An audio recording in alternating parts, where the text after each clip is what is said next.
আমি কিন্তু 102 কিলোমিটার বেগে চলছি। আমার সামনের গাড়িটা আরেকটু স্পিড বেশি আছে। থ্রি নিয়ে যদি ভার্সন 2 এর সাথে রেস করতে হয় তাহলে ভার্সন 2 অবভিয়াসলি পারবে। চলে যাচ্ছি একদম একই রাস্তা, সরাসরি পাঁচদোনা পর্যন্ত যাবেন। পাঁচদোনার মোড় থেকে বাম পাশে আপনাকে যেতে হবে ঘোড়াশালে, আর সোজা গেল কিন্তু একদম নরসিংদী সদর সাহেব প্রতাপ। ওই নরসিংদী সদর থেকে আপনি চলে যেতে পারবেন সিলেটে। এই যে এখান থেকে Narsingdi 15 kilometre, Sylhet 206 kilometre, বিবাড়িয়া 72 kilometre. তার মানে রাস্তা তো অনেকই, রাস্তা কম না। এখান থেকে আমি মেন রোডে উঠবো, আগে পেছনে দেখে নিব, লুকিং গ্লাসে দেখে নিব, তার পাশাপাশি আমি ডান সাইডে ঘাড় কাত করে কিন্তু দেখে নিলাম একদম ফাঁকা আছে। এখান থেকে আমাদের টাইম স্টার্ট হচ্ছে 1:44 আপনারা দেখতে পাচ্ছেন ঘড়িতে। আর এখান থেকে রাস্তা হবে কত কিলোমিটার? 2976 কিলোমিটার থেকে শুরু করলাম। অ্যান্ড এখান থেকে খুব বেশি সময় লাগবে না, সম্ভবত 7 থেকে 8 মিনিট সময় লাগবে আমার একবারে ওই বিজয়ের পাঁচদোনা পর্যন্ত যেতে। এটা হচ্ছে টাওরা বাজারের রাস্তা। এর আগেও বলেছিলাম একটা ভিডিওতে টাওরা বাজার। আর এইখান থেকে শুরু হলো এই রাস্তাটা, কিন্তু একদম মেইন যে হাইওয়ে রোড, সেই হাইওয়ে রোডের উপর দিয়ে গেছে। এবং এখানে কোনো রকম রাস্তার যে রেস্ট্রিকশন, সেই রেস্ট্রিকশন নাই। তবে মাঝে মাঝে রাস্তায় কিছু ঘুঁটে মুটে দেওয়া হয়েছে, ঘুঁটে বলতে গরুর গোবর, এগুলা সাইড দিয়ে দেওয়া হয়েছে।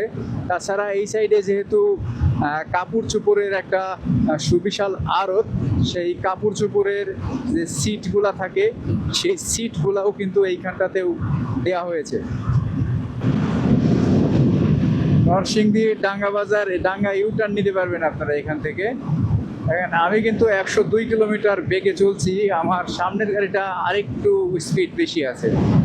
তবে ভার্সন 2 আর ভার্সন 3-র ভিতরে কিন্তু ব্যাপক একটা পার্থক্য রয়েছে। সেটা হচ্ছে ভার্সন 3 নিয়ে যদি ভার্সন 2 এর সাথে রেস করতে হয় তাহলে ভার্সন 2 অবভিয়াসলি পারবে। ভার্সন 2 পারবে না, কারণ ভার্সন 2-র পাওয়ারটা কিন্তু একটু কম। এই যে রাস্তার ভিতরে ইট, এই সকল ইটগুলা অনেক বেশি ক্ষতির সম্মুখীন করবে এবং দুর্ঘটনার জন্য সামান্য একটা ইটের টুকরা যথেষ্ট। সামান্য একটা পাথর হলেই কিন্তু আপনার সমস্যার সৃষ্টি হয়। আচ্ছা, উনি মনে হচ্ছে প্রো লেভেলের ড্রাইভার, দেখা যায়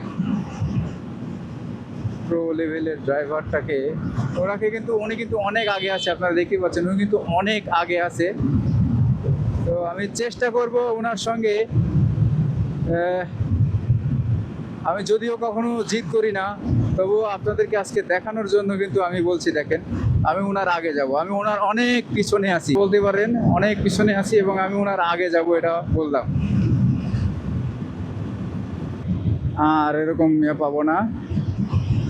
এবং অনেকে বলতে পারেন যে ভাই উনি তো দুইজন আছে, তাহলে একজন কি? দুইজন আর একজন ব্যাপার না, ব্যাপার হচ্ছে উনি ড্রাইভারটা ভালো আছে। এই কারণে আমি ওনাকে ক্রস করার চেষ্টা করছি।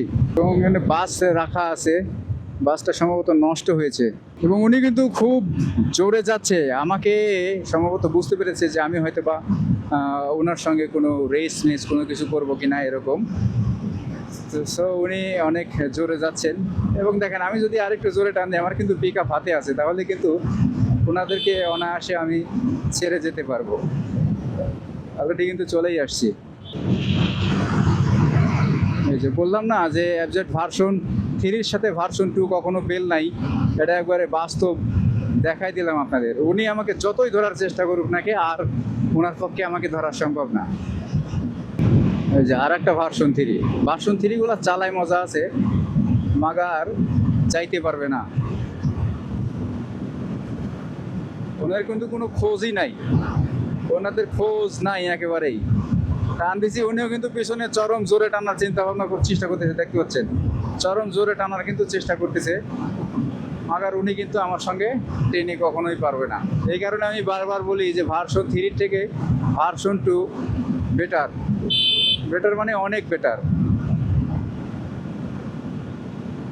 উনি অনেক খেঁচানোর চেষ্টা করতেছে, কঠিন খেঁচানোর চেষ্টা করতেছে।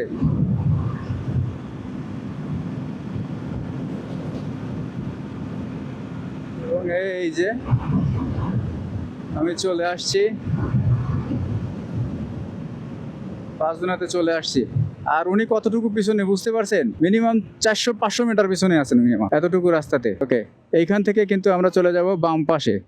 তার মানে বুঝতে পারছেন যে ভার্সন 2 কি জিনিস, কেন মানুষ এত ভার্সন 2 কিনে। 4 মিনিটে কিন্তু চলে আসলাম আমি ডাঙ্গা বাজার থেকে।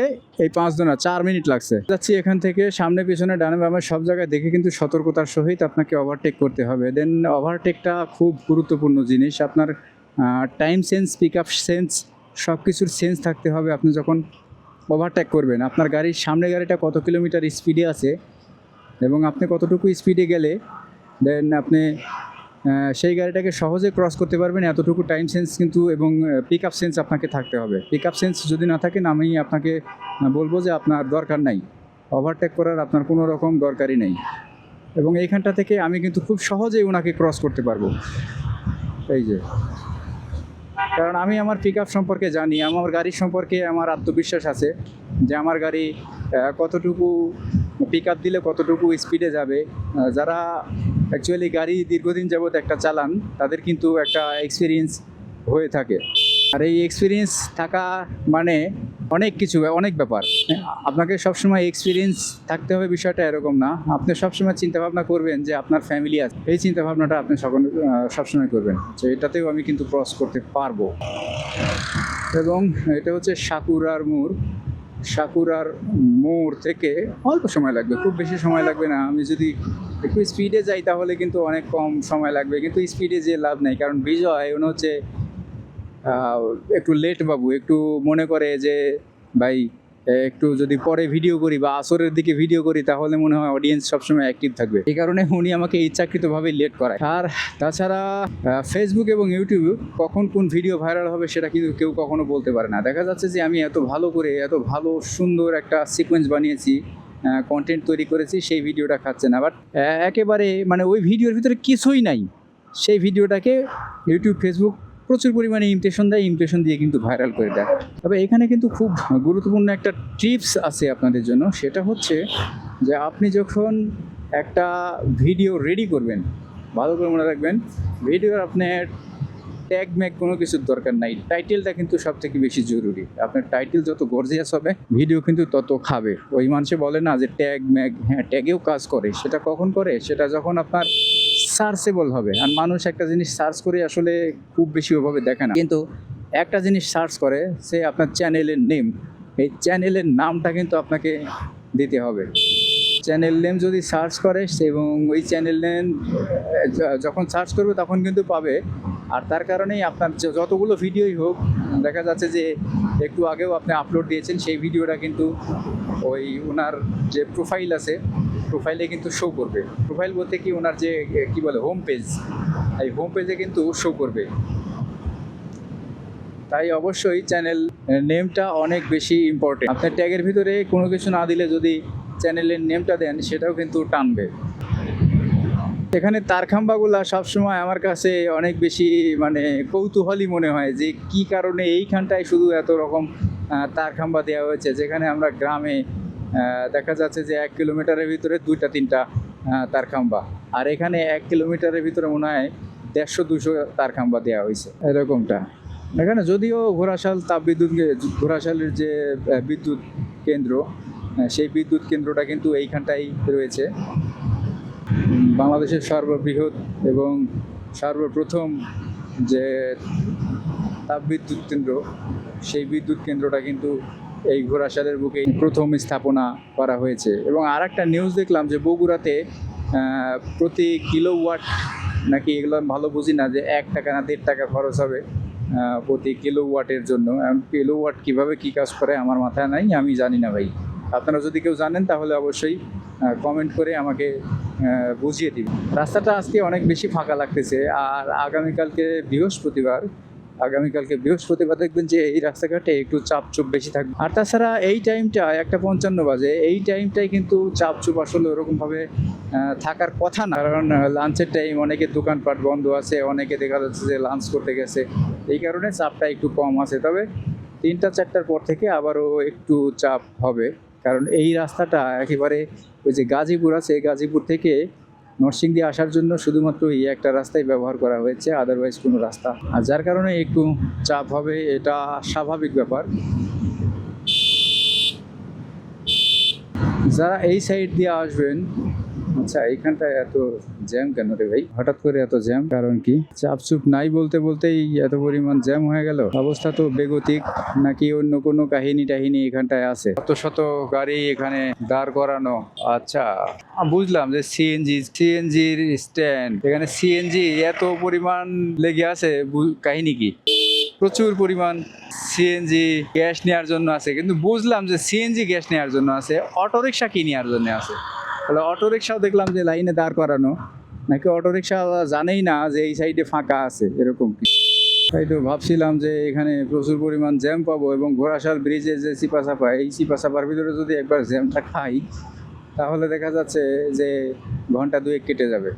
যদিও লোকাল রোডে কখনো আমি জ্যাম ট্যাম খাই নাই, বিশেষ করে এই রোডে আমি একবারও জ্যাম খাই নাই। আর এটা জ্যাম খাওয়ার মতো রোডও না যে আমি জ্যাম খাবো। সিলেট থেকে যখন যেতাম তখন কিন্তু আমরা ম্যাক্সিমাম টাইমে এই রেস্টুরেন্টটাতে খাওয়া দাওয়া করতাম।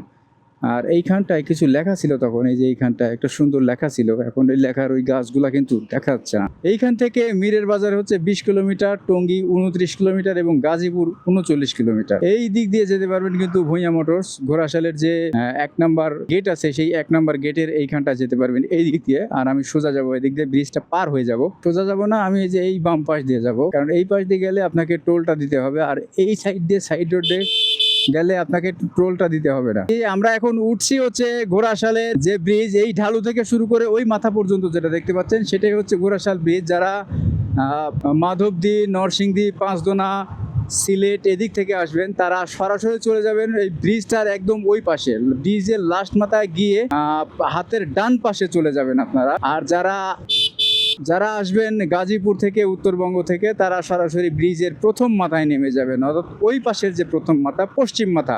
আর এদিক থেকে যারা আসবেন, এদিক থেকেও কিন্তু পশ্চিম মাথা, এটা হচ্ছে পূর্ব মাথা।